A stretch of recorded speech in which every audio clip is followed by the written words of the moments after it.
Mesdames et messieurs, bonjour, peu importe l'endroit où vous vous trouvez, bienvenue à votre émission Face B de l'Occident. Aujourd'hui, vous et moi, nous allons bien sûr parler de la jeunesse africaine qui se retrouve en Europe. Cette jeunesse africaine, je ne vais pas aujourd'hui, moi personnellement, en parler, mais je vais avoir un témoignage parce que beaucoup se disent comment ça se fait que les Péros passent tout le temps à la télévision, nous parlent de l'Europe, ils nous disent que l'Europe est mauvaise et tout ça. Donc, pensant que je suis le seul à pouvoir vivre ce genre de situation, je suis le seul à revenir en Afrique, je suis le seul qui est là en train de promouvoir la culture africaine venant de l'Europe et parler de cette face B de l'Occident comme si c'est quelque chose que moi-même j'ai vécu, un traumatisme que le Pérou a vécu, mais en réalité nous sommes à plusieurs. Aujourd'hui je ne suis pas seul, je suis avec une de notre sœurs, qui s'appelle Liongo, mais beaucoup la connaissent sur le nom de Nengwa Sansa, donc Nengwa Lune, qui est présentement avec nous sur place à Kinshasa. Bien sûr, nous allons parler de face B de l'Occident, nous allons parler de la jeunesse africaine dans l'Occident. Mesdames et messieurs, bienvenue à votre émission Face B de l'Occident. Nengwa Liongo, comment ça va? Bonjour. Bonjour, Tapero. Comment ça va? Je vais très bien, merci. Et vous-même? Ah, ça va très bien, ça va très bien. Au rythme du combat, toujours là, en train de nous battre pour pouvoir notamment éveiller la conscience de la jeunesse africaine, africaine partout dans le monde, pour un retour ici en Afrique. Et je suis tellement content de vous recevoir à l'émission Face B de l'Occident, sur place ici à Kinshasa, sur Vouvom Télévision. Et je tiens aussi à montrer, je veux dire, à demander aux téléspectateurs que vous n'êtes pas uniquement une Nengwa comme tous les autres Nengwa. Vous êtes une artiste qui chante, qui fait de l'art, un peu de tout, la décoration et tout ça. Et vous avez décidé de pouvoir revenir ici en Afrique et en même temps promouvoir aussi la culture africaine à travers l'art et tout ça. Et je trouve que c'est quelque chose de très bien. Moi, je vais demander justement pour mieux vous présenter, si vous pouvez vous présenter devant les caméras, comme ça tous les caméras vont vous suivre et vont voir qui vous êtes réellement et ils vont vous connaître directement à travers vos télévisions. Je vous remercie encore Tata Pero déjà pour l'accueil que vous me faites dans cette émission Face B de l'Occident, pour me donner l'occasion aussi de pouvoir donner mon point de vue à cette jeunesse africaine et puis à toute personne aussi qui regardera notre émission. Effectivement, donc je suis Nengwa Liongo, mais je suis plus connue sous le nom de Nengwa Sansa, qui est mon nom d'artiste. Donc je suis donc artiste, chanteuse comme vous l'avez dit, mais aussi rédactrice et réalisatrice. Artiste aussi dans la décoration et puis dans la création, sur d'autres points de vue également. Comme vous l'avez dit, j'ai vécu longtemps en Europe et je suis revenue en Afrique pour pouvoir retourner déjà sur la terre de mes ancêtres, pour pouvoir me reconnecter et pour pouvoir continuer cette lutte qui est l'éveil de la conscience africaine et surtout l'éveil de la jeunesse africaine qui est pour nous notre combat en tant que jeunes aussi. Et j'aimerais savoir premièrement, vous avez quitté l'Europe assez jeune, ou vous êtes né en Europe, ou vous avez quitté l'Afrique assez jeune. À quel âge vous avez quitté l'Afrique? Alors moi je suis née en Afrique. Je suis née au Congo, à Kinshasa, ici. Mais je suis partie très jeune, effectivement. Je suis partie, j'avais 2 ans et demi. Voilà. Donc c'est vrai que j'ai vécu la majorité de ma vie en Europe. Donc ce qui fait que je connais aussi très bien l'Europe et que je peux en parler. Merci beaucoup. Je pense que je dois avoir un témoignage assez vrai, parce que vous avez vécu toute votre enfance et toute votre jeunesse, je veux dire, en Europe. Vous avez eu le temps de palper les réalités occidentales un peu partout. Et je tiens aussi à dire aux gens que vous n'êtes pas resté qu'en France. vous êtes parti un peu partout, en Europe, en Espagne, Portugal et tout ça, les États-Unis et tout ça. Donc vous avez vécu un peu tous ces mondes-là. Donc vous connaissez un peu cette réalité de la jeunesse africaine et vous avez vu en plus palper cette réalité de la jeunesse africaine. Moi j'aimerais bien juste, premièrement, connaître votre expérience en tant qu'une jeune dame, parce que quand vous étiez enfant, je ne vais pas poser pas mal de questions, mais je veux dire parce que en tant qu'enfant, il y a pas mal de choses auxquelles vous n'avez vraiment pas fait attention. Mais en grandissant, il y a quand même pas mal de choses, parce que vous êtes en train de remarquer que non, mais on est dans un pays occidental, il y a beaucoup de blancs et nous sommes des noirs. Est-ce que vous avez subi certaines choses en tant qu'enfant d'immigrés en Europe? Comment s'est passée votre jeunesse en Europe? Alors, merci de me donner l'occasion d'en parler et de donner mon point de vue le plus réel que possible. Donc, effectivement, j'ai passé mon enfance et la majorité de ma vie en Europe, mais comme vous l'avez dit, j'ai eu aussi l'occasion de voyager et de pouvoir comparer la vie des Africains dans différents pays, que ce soit en Occident, que ce soit en Asie ou que ce soit ailleurs. Pour ma part, ma jeunesse, bon, étant enfant, on ne se rend pas vraiment compte de ce qui se passe. Hein. On se dit, bon, la vie c'est comme ça, on vit, on grandit.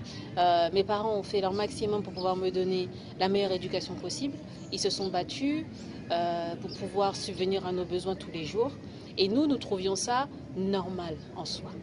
Mais en grandissant, c'est vrai que la contrepartie de l'éducation européenne qu'on a eue là-bas, justement, c'est qu'on a une compréhension du coup de ce qui se passe là-bas qui est différente.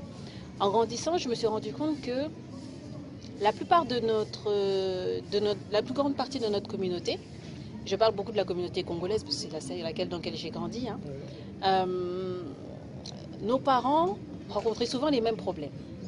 Ils rencontrent souvent les mêmes problèmes au niveau des emplois. Ils ont souvent le même travail. Au niveau de leur santé, dans les endroits, les lieux où ils vont vivre, parce que moi j'ai vécu dans ce qu'on appelle les quartiers, donc les zones qui sont souvent habitées par les personnes avec des revenus faibles. Voilà. Et la plus grande majorité de la communauté congolaise vit dans ces quartiers-là. La plus grande majorité de la communauté congolaise aussi se nourrit dans les mêmes endroits, a plus ou moins les mêmes activités et le même rythme de vie. C'est-à-dire que très jeune, j'ai entendu déjà nos parents dire que l'été, il faut que nous fassions notre possible pour pouvoir voyager, retourner en Afrique, passer 1 ou 2 mois à Kinshasa, le temps de prendre des vacances et revenir. Mais ces vacances-là, c'était jamais des vacances. D'ailleurs, ça ne se passait jamais paisiblement. Okay. C'est toujours des problèmes. Au niveau économique, c'était toujours très juste. Il fallait se serrer la ceinture, faire des sacrifices. Et puis, une fois les vacances passées, ils n'étaient pas calmes pour autant. C'est-à-dire que ce n'était pas des vacances où ils s'étaient apaisés et puis ils revenaient. Non, ils ont passé des vacances, ils se sont sacrifiés. Beaucoup ne le savent pas, mais ils vont prendre peut-être un prêt pour pouvoir voyager parce que le salaire qu'ils gagnent ne suffit pas. Et lorsqu'ils reviennent, ils doivent retravailler 2 fois plus pour pouvoir rembourser ce prêt. Okay. Donc je voyais en fait nos familles dans cette espèce de cercle vicieux. Toujours travailler dur, ne jamais réussir à atteindre leurs objectifs. Ils me disaient, on aimerait bien acheter, mais ils n'arrivent jamais ou très rarement à acheter. Nous aimons bien faire ceci, mais finalement il y a toujours des... Donc je ne comprenais pas. Et puis je regardais les emplois que nos mamans font. Ce sont des emplois très difficiles qui dégradent leur santé très vite. Par exemple, vous pouvez citer quelques emplois. Par exemple, les emplois qui sont le plus souvent pratiqués par nos mamans, ça va être ce qu'on appelle les aides à domicile, les aides hospitalières, infirmières ou autres. Donc ce sont des métiers très durs, avec des décalages horaires, travailler de jour, travailler de nuit, s'occuper des personnes, valides ou invalides, donc porter des charges. Et donner du coup, dépenser beaucoup d'énergie en plus du travail qu'elles font à la maison, s'occuper des enfants, de leur éducation, de nous nourrir ou autre. Et je me disais, nos mamans travaillent dur, nos parents travaillent dur, mais ils n'ont pas le retour. Finalement, ils n'arrivent pas à concrétiser leurs rêves. Et je me demandais d'où est-ce que ça peut venir, d'où est-ce que ça peut venir. En tant qu'enfant, on ne le voit pas, on se dit juste on vit. Mais c'est vrai qu'en grandissant, et surtout que j'ai eu l'opportunité de faire un travail où j'ai pu voyager, je me suis dit, ah, finalement nos parents sont venus ici, mais quelque part ils se sont sacrifiés. Mais justement, je voulais, avant que vous continuiez, j'aimerais bien juste savoir, parce que vous parlez du travail. Est-ce que ce travail que nos parents, parce qu'on a eu à le faire, je veux dire, on a eu à voir tout ça, ce travail que nos parents sont en train de faire, par exemple, travailler dans les homes des vieillards et tout ça, donc s'occuper des vieux et tout et tout. Et est-ce que c'est un travail où ils étaient bien rémunérés? Est-ce que c'est un travail aussi que les Occidentaux eux-mêmes font à chaque fois, ou c'est un travail uniquement adressé, ou bien un travail fixe, où il y a des immigrés qui doivent faire ce travail? Aujourd'hui, hein, parce qu'en grandissant, vous avez remarqué. Hein. Bien sûr. Malheureusement, la plupart des travaux que nos parents ont en Europe, les Européens eux-mêmes ne le font pas. Garder les personnes âgées, les aides, peut-être aller chercher les enfants à l'école ou autres aussi souvent, ils vont travailler pour un institut, des particuliers ou autres, mais ce ne sont pas les métiers que les Européens eux-mêmes vont pratiquer. Ils arrivent avec des diplômes. C'est-à-dire que là où ils ont grandi, ils ont eu des diplômes. Ils ont peut-être eu des doctorats, ils ont peut-être eu des grands diplômes. Et on va s'attendre à ce qu'une fois arrivés en Europe, ils aient un travail qui soit l'équivalent au moins du diplôme qu'ils ont eu. Et pourtant, ce n'est pas le cas. Parce que leur diplôme va être minimisé. Il ne sera pas considéré. Il ne sera pas considéré. Non. Et c'est comme s'ils recommençaient encore tout à zéro. C'est dur, hein? Mais ça j'aimerais bien justement que vous insistez par rapport à cela. Pourquoi? Parce que le système éducatif, aujourd'hui en Afrique, ce système éducatif provient de l'Occident. L'OMS nous envoie un système éducatif qui vient ici. Et ce système éducatif, quand tu as un diplôme avec ce système éducatif, que tu arrives en Europe, tu es considéré presque comme un sous-homme. Je veux dire, ce diplôme n'est pas considéré. Mais pourquoi ce diplôme n'est pas réellement considéré, je veux dire, en Europe? Mais c'est là qu'est toute la supercherie, on va dire, du système qui a été mis en place par les Occidentaux. C'est qu'eux-mêmes vont fournir le programme, eux-mêmes vont fournir les documents, mais une fois arrivés chez eux, ils ne vont pas le valider. Donc c'est que quelque part, ils savent bien que ce qu'ils ont fourni n'est pas valable. N'est pas valable pour eux. Voilà. Parce que sinon, si c'était valable, ils l'accepteraient en arrivant chez eux. Mais ils ne l'acceptent pas. Donc, ce qu'ils vont donner ici, les différentes années, les nombreuses années que les gens vont effectuer ici à l'école pour avoir des diplômes, ne sont finalement en fait que de la poudre aux yeux. Est-ce qu'ils apprennent vraiment ou est-ce qu'ils se contentent de répéter? C'est là où on se demande. Parce que des fois on se dit, on dirait une poésie qui a été apprise par cœur, mais au final, elle n'est même pas considérée parce que pour eux, ce n'est même pas l'équivalent d'un papier nécessaire pour au moins être reconnu. Pas forcément avoir un diplôme directement, avoir un travail directement, pardon, mais ne serait-ce que la reconnaissance de ce diplôme que vous-même avez mis en place, mais non, même pas. Et c'est déjà un premier coup qui est porté au moral de nos parents lorsqu'ils arrivent en Europe, en Occident. Ils ne sont pas considérés par rapport à leurs études. Pourtant, ils ont étudié, mais ce n'est pas considéré. Donc déjà, on se dit, tout cet argent qu'ils ont mis dans leurs études, au final, à quoi ça sert? Ça sert à rien. Et ils se retrouvent à recommencer à zéro encore. À devoir prouver, voilà, à devoir prouver leur valeur à travers des formations, à travers donc accumuler plusieurs travails pour pouvoir se nourrir leur famille en même temps, faire leur évolution à eux-mêmes en même temps, et au final se retrouver avec des métiers que personne d'autre ne veut faire, que les Occidentaux eux-mêmes ne considèrent pas. Mais ils leur laissent. Ils leur laissent parce que la restauration, laver la vaisselle, nettoyer les gens, ils ne veulent pas faire ça. Ils ne veulent pas faire ça. Mais nos parents sont forts. Ils vont garder la face, entre guillemets. Ils vont ne pas vouloir montrer leur peine, leurs soucis. Voilà, parce qu'il faut quand même que la vie continue et qu'ils élèvent leurs enfants. Et il y a surtout cette pression sociale aussi qu'ils ont eue. Leur famille aussi en Afrique attend d'eux qu'ils réussissent.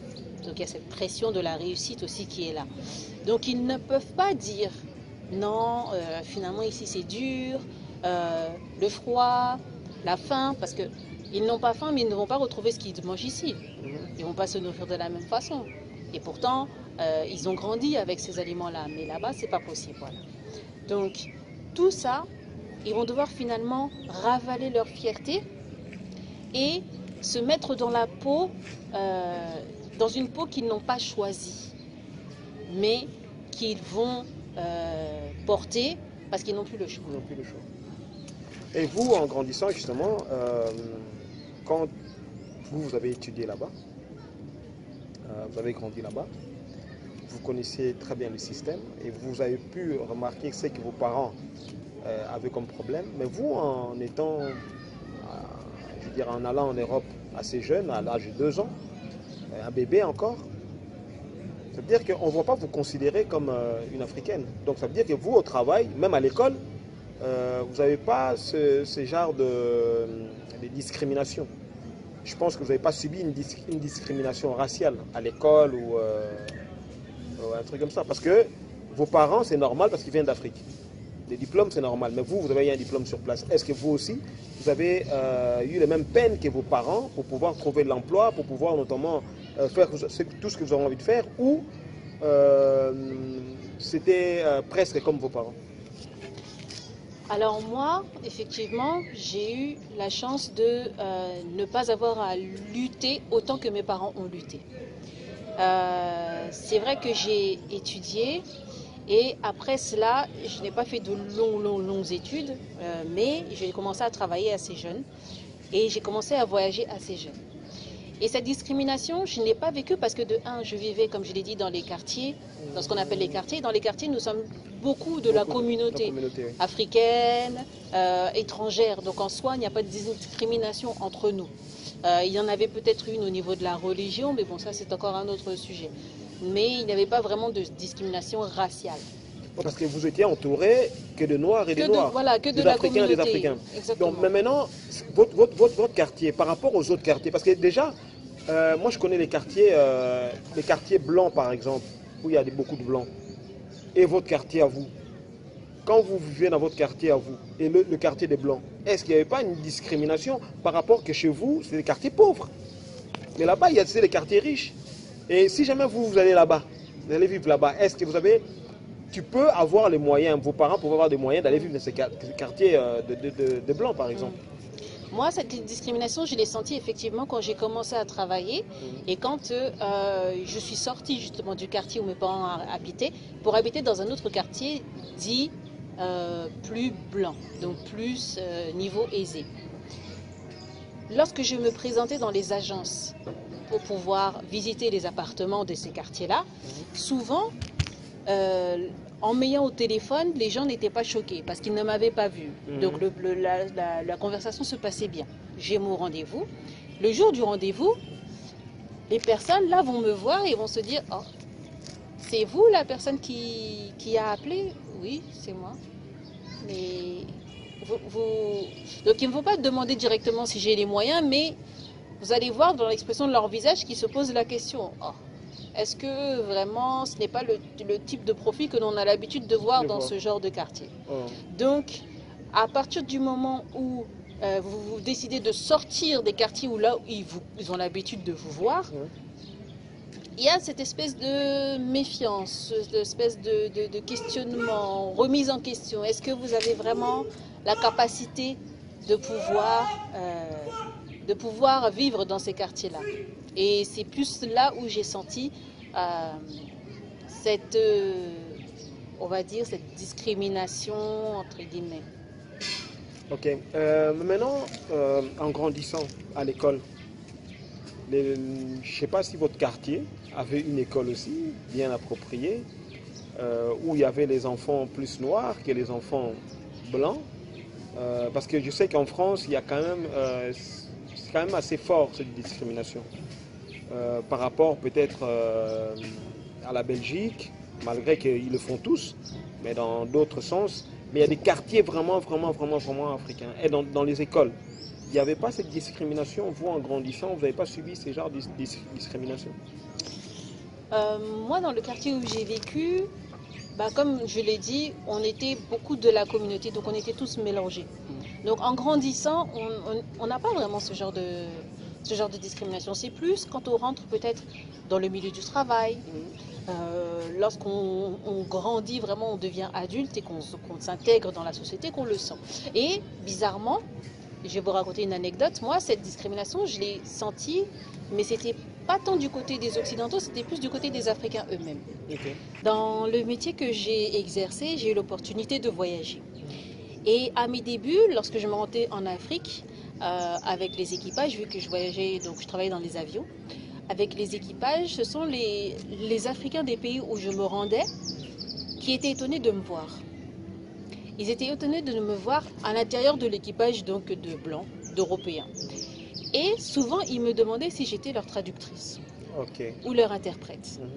Donc, c'est pour dire que la mentalité des Africains fait qu'ils ne peuvent pas, ou ils n'arrivent très rarement, à mettre leurs semblables au même niveau que les Occidentaux lorsqu'ils les voient. Pour eux, c'est forcément que vous êtes à part, vous êtes là pour les aider ou quoi qu'est-ce, mais que vous n'effectuez pas le même métier que eux. Donc, c'est plus en étant en Afrique, en fait, que j'ai vu que les gens s'étonnaient beaucoup de voir un Africain au même niveau que les Occidentaux.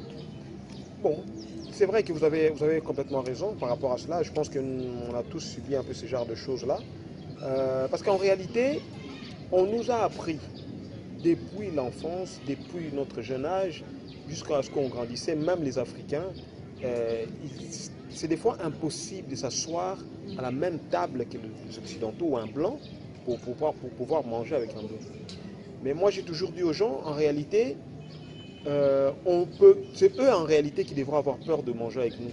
Parce qu'en réalité on est largement supérieur aux Occidentaux. Et c'est grâce justement à ce que vous êtes en train de dire maintenant, qui nous a permis de pouvoir notamment voir ces réalités. Parce qu'en réalité, on ne parlera pas de, je veux dire, la discrimination raciale si les Africains n'étaient pas éveillés.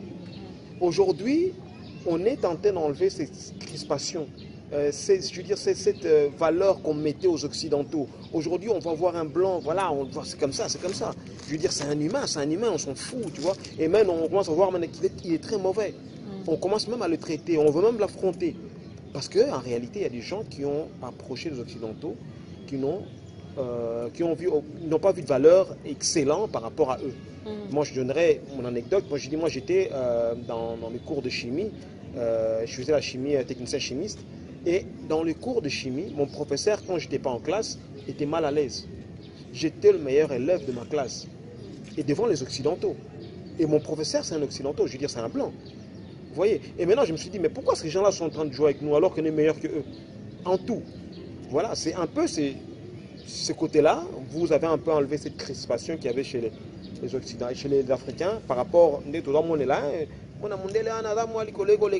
tout ça. Bon, je parle en lingala, mais elle a un problème avec le lingala. Donc je pense que prochaine fois, elle va nous faire une émission en lingala. Et je pense que tout ira très bien. Ce n'est pas un problème, mais je le travaille déjà. Au bon sens déjà. Au bon sens.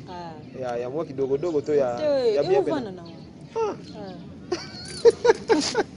To beta on comme ça pendant la lingala émission mu la lingala. Pourquoi c'est exact? To beta. To bunda on tala boda na kati ya Itumba dans la révolution donc. Exactement. Donc on va devenir les mamans africaines. C'est comme ça papa. Toujours. Ça va, on va continuer sur notre sujet, mais il y a un problème par rapport à la jeunesse africaine. Vous avez vécu avec la jeunesse et vous avez vécu dans un quartier purement où il y avait des Africains, je veux dire en France. Quelle est la place de la jeunesse africaine aujourd'hui en Europe? Et cette jeunesse, je vais en combiner avec la deuxième question directement, comme ça vous allez répondre. Cette jeunesse pense-t-elle à un retour en Afrique? Donc, quelle est sa place en Europe? Parce qu'aujourd'hui, on voit la jeunesse africaine, l'équipe de France par exemple, tu vas être content parce que l'équipe de France, il y a que des Noirs et des Noirs. Hein. Mais moi j'ai l'impression que c'est encore l'esclavage. Ou vous aimez bien ça? Est-ce que la jeunesse africaine retrouve sa place en France? C'est une très bonne question et c'est pertinent parce que ça va permettre d'aborder plusieurs thèmes. Effectivement, comme vous l'avez dit, lorsque les Africains rentrent dans un secteur, souvent ils excellent. Parce qu'ils doivent travailler 2 fois plus pour montrer leur valeur, pour prouver qu'ils méritent la place où ils sont. Parce qu'on ne nous fait pas de cadeaux. Et justement, la place que la communauté africaine a en Europe, c'est beaucoup la place qu'on lui donne. Ce n'est pas la place qu'elle mérite. C'est-à-dire qu'il y a déjà, on va dire, un schéma qui a été préconçu et qui fait que dès leur plus jeune âge, les jeunes Africains vont être orientés. Soit, s'ils travaillent plus ou moins bien, on va les orienter vers tel ou tel métier, mais on va faire attention à ce qu'ils ne deviennent pas des patrons, mais qu'ils aient plus la mentalité d'employés. Si on voit qu'ils ne sont pas trop dans tout ce qui est système éducatif et qui sont plus débrouillards, entre guillemets, on va les mettre dans les rôles de mauvais garçons, vendeurs de substances, de choses, voilà. C'est des rôles qu'on leur donne en fait. La population africaine peut avoir l'impression qu'elle choisit, mais en fait elle ne choisit pas. C'est déjà prédéfini. Le fait déjà qu'on vit beaucoup dans des quartiers, tous renfermés entre nous, fait que nous adoptons plus ou moins tous la même vision que de toute façon, on n'a pas le choix. Si on veut s'en sortir, il faut que l'on fasse comme ça. C'est comme ça. Et de toute façon, on n'est bon que dans ça. Pourtant, c'est tellement faux. La jeunesse africaine a tellement de qualités. Moi, quand j'ai grandi dans les quartiers, justement, et que je voyais la plupart de nos amis devenir du dealer, vendeur ou quoi aux caisses, toujours fuir la police, toujours faire ceci, toujours faire ça, je me dis, mais ça, ce sont sans doute peut-être des grands économistes que l'on réduit à des rôles de petits dealers de quartier ou de autres. Alors, il y en a qui vont dire, oui, mais on fait de l'argent avec ça, mais c'est tellement rien par rapport à ce qu'ils devraient avoir normalement. Et donc, c'est ça, cette mentalité de toujours se contenter de ce qu'on nous donne. On a ce rôle-là, on s'en contente parce qu'on est bon dans ça. Non. Il y a des personnes, avant que je vienne, je discutais avec eux et je leur disais que moi, j'ai l'intention de retourner en Afrique. Ils me disaient, mais pourquoi tu ne restes pas en Europe? L'Europe aussi, c'est chez nous. Mais oui et non en même temps. Ça serait chez nous si on savait encore, on était encore conscient de ce que l'on est. Mais l'Africain ne sait plus qui il est. Et on se met à suivre les règles, les coutumes, les valeurs des autres. Ce n'est pas nous, ce ne sont pas les nôtres. Donc dans ce cas de figure-là, on ne peut pas dire qu'on peut rester à l'étranger parce qu'on va être imprégné de la culture de l'étranger, de sa nourriture, de son mode de vie ou autre. Donc on ne sera plus nous-mêmes. Et en même temps, on va dire que si le Créateur a fait les différentes races sur différents continents, on peut se dire que ce n'est pas pour rien non plus. Hein? La jeunesse africaine manque en fait du mode d'emploi pour redevenir finalement les maîtres du monde comme ils veulent tant l'être. J'aimerais justement pour répéter cette phrase. Il manque le mode d'emploi. Le mode d'emploi. Exactement. Et parce qu'ils sont comme des conducteurs d'un véhicule, mais ils n'ont pas appris finalement à le conduire. On les a mis à l'intérieur et on les a poussés, faites, mais on ne vous a pas vraiment dit le code de la route. On ne vous a pas donné le code de la route. Et pourtant, les personnes qui sont en face de vous le connaissent et l'utilisent. Voilà. Et en même temps, ils vous utilisent aussi. Ok. Matondo, merci beaucoup. Nengwa Liongo, je pense que nous tendons vers la fin et nous remercions notamment les Bipro Ngala qui nous a accordé 10 minutes pour cette émission. Donc voilà, je lui ai dit que j'allais recevoir Nengwa Liongo et on a beaucoup à se dire. Et non, on vous accorde encore 10 minutes, comme ça vous allez discuter avec elle. Et voilà, donc, mais Nengwa Liongo, ce que vous venez de dire maintenant m'a énormément choqué. Est-ce que cette jeunesse qui vit dans cette folie, on peut avoir l'espoir de revoir cette jeunesse revenir en Afrique? Oui, on peut avoir l'espoir. Par quel mécanisme? petit à petit. Ça va prendre peut-être du temps, mais ce processus a déjà commencé. Et aujourd'hui, nous avons des acteurs qui sont des gens qui œuvrent déjà dans cet objectif-là. Mais est-ce que, justement, par rapport au niveau intellectuel, est-ce que cette jeunesse est en train de voir cette discrimination, malgré qu'elle a plusieurs formes, cette discrimination? Est-ce que cette jeunesse arrive à voir cette discrimination Oui. de cette place, comme vous venez de le décrire maintenant? Donc, c'est un schéma déjà prédestiné. Donc vous êtes voué à telle chose. On va remarquer que dans le milieu sport, la musique, la danse et tout ça, ce sont des Africains. Donc pour amuser la galerie, pour faire ça, mais pour faire des choses. Là, c'est pas pour vous. C'est pas pour les Africains. Donc voilà, je pense qu'on tend vraiment vers la fin de l'émission.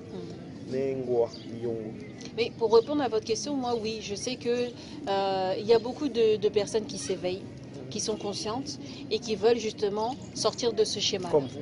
Comme moi, comme d'autres aussi sur les réseaux sociaux. Je sais qu'il y a beaucoup de personnes qui voyagent en Afrique pour pouvoir montrer que non, l'Afrique n'est pas si dangereuse que ça, que ce n'est pas parce qu'on vit en Afrique que forcément on va mourir, on va être malade ou quoi au caisse. Au contraire, on vit très bien, on mange du vrai bio.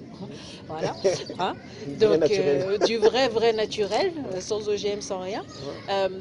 Donc, à travers les réseaux sociaux, à travers l'Internet, il y a des personnes aussi qui sont là pour finalement travailler à cet éveil de conscience. Faire comprendre que non, le seul schéma possible de vie n'est pas le schéma occidental que l'on nous propose. Au contraire, c'est comme si on nous avait mis dans un aquarium, mais que finalement, la mer est tellement vaste en fait, et qu'il y a tellement de choses à faire qu'il faut qu'on sorte en fait, de cet aquarium pour vraiment vivre. Là, on survit. C'est ce que Neng Waliong est en train de faire maintenant. Je vis.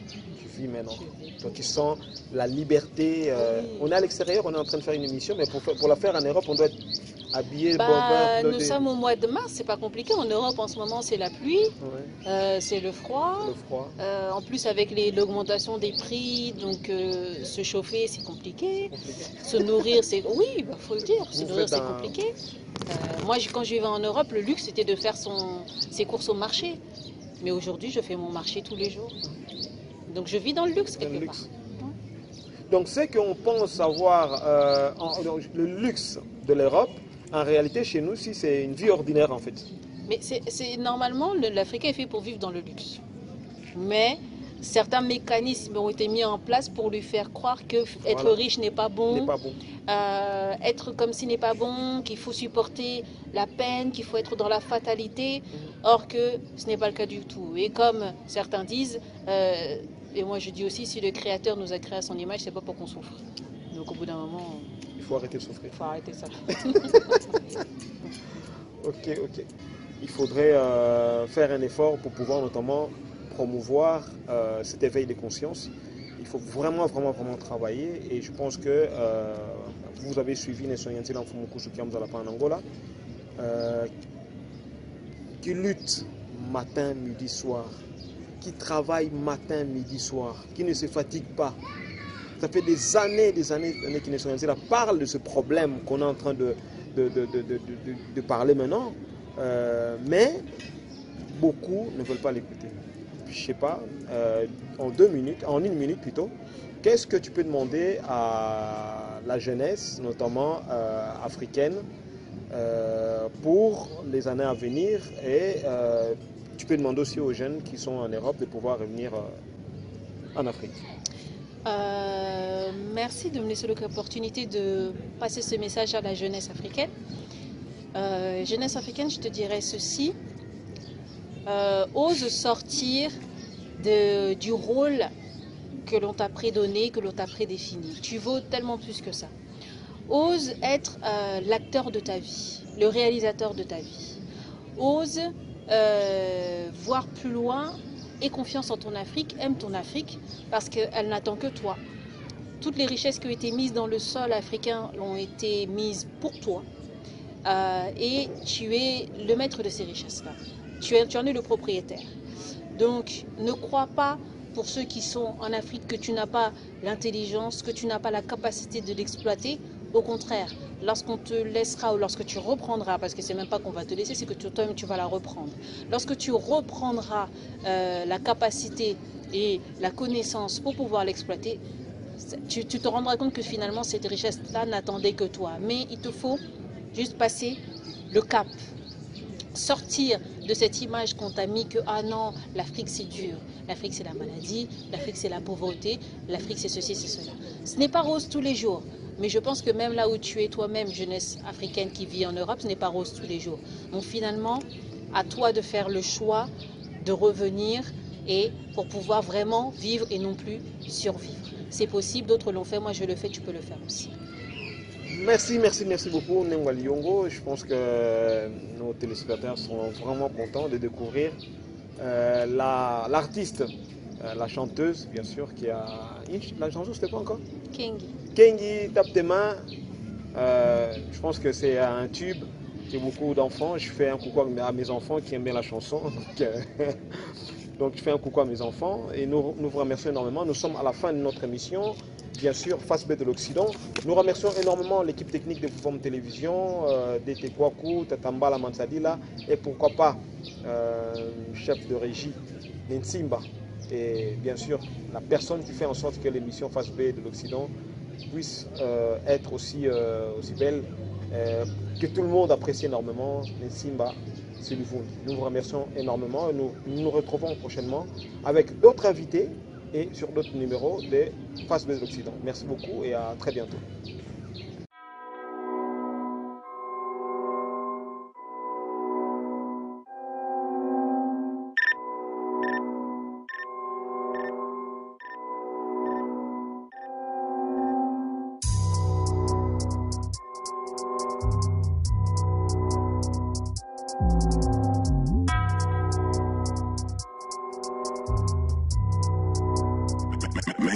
Bien sûr qu'ils ne vont pas valider, qu'ils vont câbler, paniquer. Renoir mais pas venu pour twerker, difficile de se faire réalité. Comme un barrage improvisé, toutes les issues sont bouchées. On n'est pas dans le même bateau, apprenez donc à naviguer. Bien sûr que les nerfs sont tendus, tous les plans sont suspendus. Mais sur qui va tirer l'ONU, les esclaves ne sont pas venus. Dans un bordel organisé, frappez vite et bien visé. Sur toutes ces places contaminées, retirez-moi donc ces statues. Kengi, 3 fois, tape des mains.